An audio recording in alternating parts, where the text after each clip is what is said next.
Para pemirsa sekalian, dalam momentum bulan Ramadan terdapat sejarah besar bagi negeri ini, yakni proklamasi kemerdekaan bangsa Indonesia.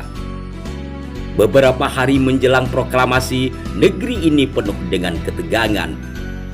Dan dalam uraian kali ini, kami akan mengungkapkan betapa tegangnya pada malam menjelang proklamasi kemerdekaan tersebut. Dan dengan ini pula dapat menepis rumor yang mengatakan bahwa malam proklamasi Bung Karno bermalam di kediaman Habib Ali Kuitang. Satu rumor atau pendapat yang telah mengaburkan sejarah kemerdekaan bangsa Indonesia. Seperti apakah ketegangan pada malam itu? Mari kita simak videonya.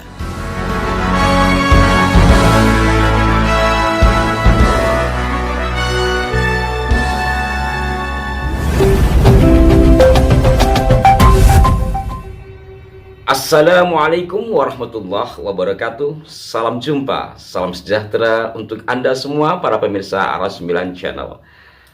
Bulan suci Ramadan memiliki banyak sejarah yang penting bagi dunia Islam, termasuk juga bagi sejarah Indonesia. Di dunia Islam kita tahu pada 17 Ramadan secara masyhur ulama menyebutkan turunnya Al-Quran. Kemudian 17 Ramadan juga Futuh Mekah, Perang Badar juga terjadi pada bulan Ramadan. Peristiwa-peristiwa penting berada di bulan suci ini. Untuk di Indonesia, kemerdekaan negeri kita ini dalam hitungan hijriahnya ada pada bulan Ramadan. Setelah dikomparasi, bulan Ramadannya tepat pada tanggal 9 hari Jumat. Maka itu edisi kali ini kami akan mengulas sekilas kisah tentang sahur para pendiri bangsa ini yang penuh dengan ketegangan. Sebagaimana telah kami ulas di kanal ini, menjelang kemerdekaan Indonesia, beberapa hari sebelumnya terjadi ketegangan di kaum muda yang memaksa Bung Karno dan Bung Hatta untuk segera melakukan proklamasi.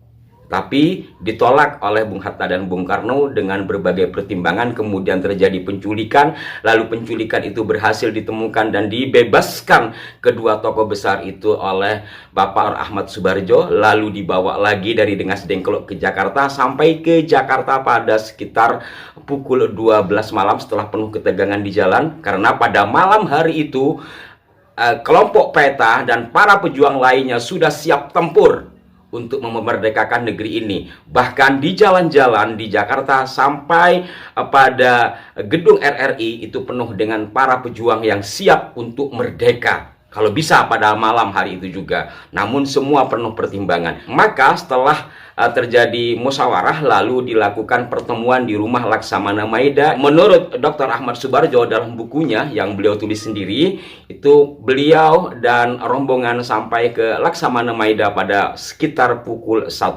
malam.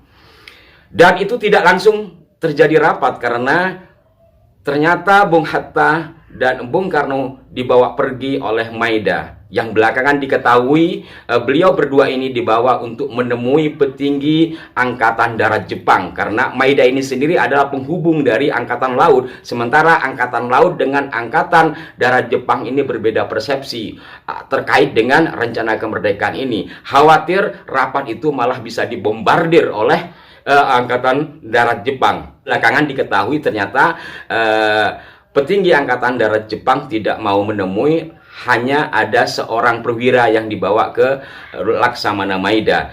Pukul 2 mereka baru datang. Ini belum lagi Ahmad Subarjo yang dibawa oleh Soekarni untuk menemui kelompok muda. Intinya adalah kemudian mereka melakukan rapat di sebuah meja bundar di ruang makan rumah Laksamana Maida. Terjadilah dialog para tokoh itu sehingga tercetuslah untuk membuat teks. Teks pertama yang diinginkan sebagaimana yang telah disepakati pada rapat-rapat di panitia persiapan kemerdekaan beberapa waktu sebelumnya, yakni teks yang kita kenal dengan sebutan atau istilah Piagam Jakarta.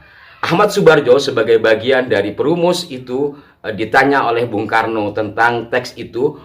Ahmad Subarjo mengatakan, ingat walaupun tidak lengkap. Lalu disusunlah. Setelah disusun dengan tulisan tangan, mendapat masukan dari Bung Hatta. Dari sini kemudian dirombak lagi, lalu dibuatlah kalimat yang kemudian hendak diketik. Karena setelah mereka rancang ini kan harus dibacakan di depan forum, di panitia persiapan kemerdekaan. Jadi harus diketik dulu. Nah, di sela-sela hendak mengetik inilah kemudian ketiga tokoh itu melaksanakan santap sahur. Lebih jelasnya saya akan bacakan tulisan dari Bapak Ahmad Subarjo. Sementara teks diketik, kami menggunakan kesempatan untuk mengambil makanan dan minuman dari ruang dapur yang telah disiapkan sebelumnya oleh tuan rumah kami yang telah pergi ke kamar tidurnya di tingkat atas. Jadi hidangan untuk santap sahur itu sudah disediakan oleh pembantu Laksamana Maida, dan Laksamana Maida sendiri berada di lantai atas dan beliau tidur. Bapak Ahmad Subarjo melanjutkan, kami belum makan apa-apa sewaktu meninggalkan Rengas Dengklok. Bulan itu adalah bulan suci Ramadan dan waktu hampir habis untuk bersahur. Makan terakhir sebelum sembahyang subuh. Setelah kami terima kembali teks dari Sukarni, kami semuanya menuju ruang besar di bagian depan rumah, atau yang disebut ruang resepsi untuk melakukan rapat. Dikatakan sahur paling menegangkan para pendiri bangsa pada saat itu, para pemirsa sekalian, karena memang pada saat itu penuh dengan ketegangan, baik di antara para pejuang kita sendiri, bapak-bapak kita sendiri yang merumuskan teks yang hendak memproklamasikan kemerdekaan itu, penuh dengan perdebatan. Apalagi kalau kita baca buku Pak Barjo ini, di situ bagaimana Sukarni melakukan banyak pressure terhadap kaum tua, sebutannya begitu, karena memang semangatnya beliau itu di antara kaum-kaum pejuang. Belum lagi kemungkinan akan terjadi bombardir dari pemerintahan Jepang Angkatan Darat, karena sekali lagi Angkatan Darat ini tidak sepenuhnya sejalan dengan Angkatan Laut, dan kondisi pada saat itu negeri ini sedang mengalami status quo. Jepang dikalahkan oleh sekutu, otomatis sekutulah yang memiliki hak atas negeri ini pada saat itu. Bisa saja antara Angkatan Darat Jepang yang akan membombardir, atau juga bisa dari sekutu. Itulah ketegangan yang sangat luar biasa.